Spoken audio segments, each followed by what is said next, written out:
Good evening, children. Today we are going to study the 8th chapter of your short story, The Blue Beat. Nora Allen Burke was a well-known British novelist. She wrote this touching story. So, a well-known British novelist, Nora Allen Burke, known for her non-fictional work. She had a special attraction towards Indian forest, and she wrote variety of gripping, interesting and adventurous stories on different people with Indian forest as a background. So her array of creations start with Jungle Child in 1956, followed by 11 Leopards, 65.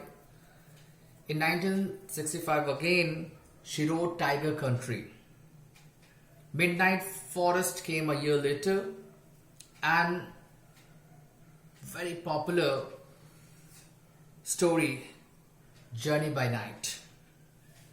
The Blue Beat is a short story about a 12-year-old girl, very poor but hardworking, courageous, and above all, she was an Indian girl. So Nora Burke, through this story, conveyed two important themes. First, that in order to rescue, in order to help anyone, you don't need to be a superhero or a supergirl or Superman. All you need is your Herculean determination and rock-like will. Let's start with the story, The Blue Beat. As I told you, little child was the protagonist of the story, Sibia, a 12-year-old child woman. The story begins with a mugger crocodile. Remember, if this little girl is the protagonist of this story, mugger is that negative character. We generally are known with this crocodile and alligators. Crocodile and alligators, remember, alligators or the gharials. In Hindi, we call alligators gharial. Their snout is narrow, small and narrow snout. But the crocodile, that means the muggers, they have wide and big snout. So here we are talking about crocodile, not the alligators. The story begins with a mugger crocodile coming out of deep waters. The crocodile, who was twice the length of a tall man, about to be 12 feet length, raised his eyes and nostrils out of water to breathe the clean, sunny air. It is generally found near the stream water or in the shallow, where it waits for its prey. So over the years, the crocodile had become so strong and ferocious that nothing could pierce its inch-thick armored hide. We all have seen crocodiles, how ruthless, how cruel and how strong they are, especially when they are in water. One cannot beat. The only vulnerable areas were his eyes. Vulnerable, that means the softest, the weakest part, the weak areas were his eyes and soft underarms. Beside the crocodile, as he lay waiting for his food, glimmered a blue bead. Right beside this crocodile, the blue bead. Bead is a kind of glass or stone which is desired by Sibir. Sibir for a long time wanted to have a blue bead necklace round her neck. Just because she was very poor, she could not afford to purchase. So all she could was to search around and find blue bead somewhere nearby the stream. So Sibir, a thin village girl dressed in an earth-colored rag, was eating her last chapati. She was accustomed to the toils of daily life. So a thin village girl with soil on her face, and just because of that extra dirt on her dresses, it looked like muddy, of mud color. She was accustomed to the toils of daily life. She had to do all sorts of menial work. She had to carry out all kind of ignoble menial work throughout the day. In all her life, she had never owned anything but a rag. She wished to make a bead necklace for herself that would rattle around her neck. As I told you that she had a desire to possess a blue bead necklace. One day she went with her mother and some other woman to get some paper grass from the cliffs above the river. So these Gujjar women, they lived near a forest, and their village, their encampment, were very near to a cliff, and right beside that cliff, this stream, clear stream water bisect the cliff and move through it. And right in these places, we find that crocodile. So one day she went with her mother and some other woman to get some paper grass from the cliffs above the river. The women felt that they toiled all day long while the agent sat on silk cushions and enjoyed life. So these Gujjar women, they get their earning by selling the paper grass which they cut from the cliff.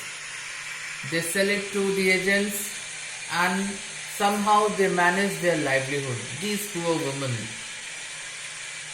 The only luxury that she wanted was to make a necklace for herself with shiny scarlet seeds. But each seed was as hard as a stone. So to pierce that stone, she also needed a needle. It must be drilled with a red hot needle. The family needle was snapped, broken, so she had to wait till they could buy another needle. You know, little 12-year-old girl with lots and lots of dream, imagination in her mind. Though she knew that seldom would her imagination be fulfilled, yet she continued to see such dream, continued to have such desire, such imagination in herself. So on their way, the woman passed a Gujjar encampment. Sibia glanced at the Gujjar woman as she went towards the cliff. The Gujjars, like Sibia, were junglis. They were far away from the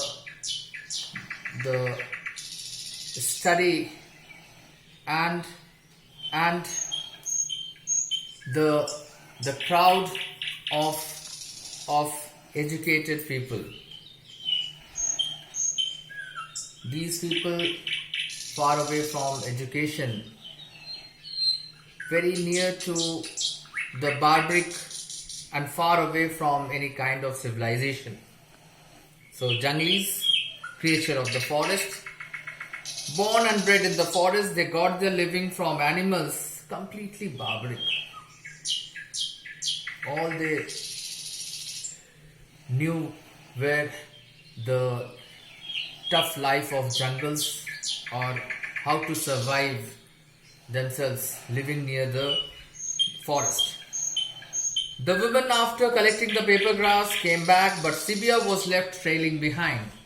She was carrying a heavy load and her muscles stressed and ached. When she put down her load to rest, she noticed a Gujjar woman.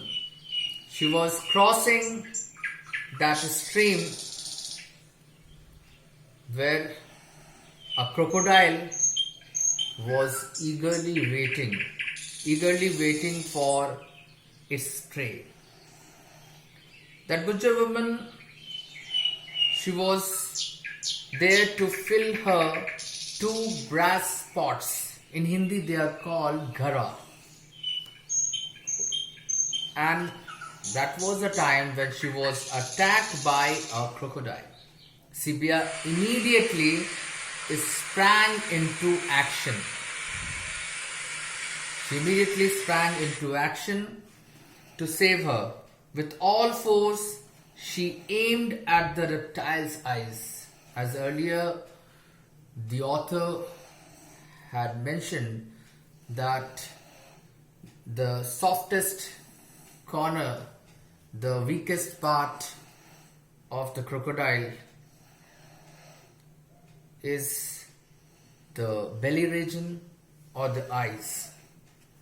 The crocodile crashed back, exploded the water and disappeared in pain. Surely Sibia understood the crisis and jumped into action immediately. She did not think about her power. She did not think about her weaknesses and her power, which was not enough to counter such huge reptile. She rather thought to face the situation and save the woman from the clutch of the crocodile. Sibia dragged the fainting woman out of water and helped her reach the Gujjar encampment safely. She came back for her grass, sickle and fork. She found a bluebird near her fork. So that was a reward which the Almighty had given the child. Right? Sibia was overjoyed. On her way back home, when her mother said that she thought something had happened to her, Sibia burst with her story and cried. So, obviously, her mother was very worried, thinking about the delay of her child. But after the returning of her child, when she asked, the child had a lot of things to tell her mother. She was very excited, and most importantly, her desire finally was fulfilled. She found a blue bed. She found the thing which she desired for a long time, a blue bead for a necklace. And she showed that blue bead to her mother. So, the theme of this story is, where there is a will, there's a way. It's a story that depicts the extraordinary power of human will. If we are determined to achieve something, we can always find a way. Remember, children, this is for everyone. For you, for me, for everyone who is presently living in this world. Don't give up. Fight. Struggle. And finally, you'll see that you will find a way out. Remember, Nora Burke has also told us that there is a struggle for survival. We cannot achieve anything without struggling hard. That's all in this story. Thank you very much for listening me. Goodbye.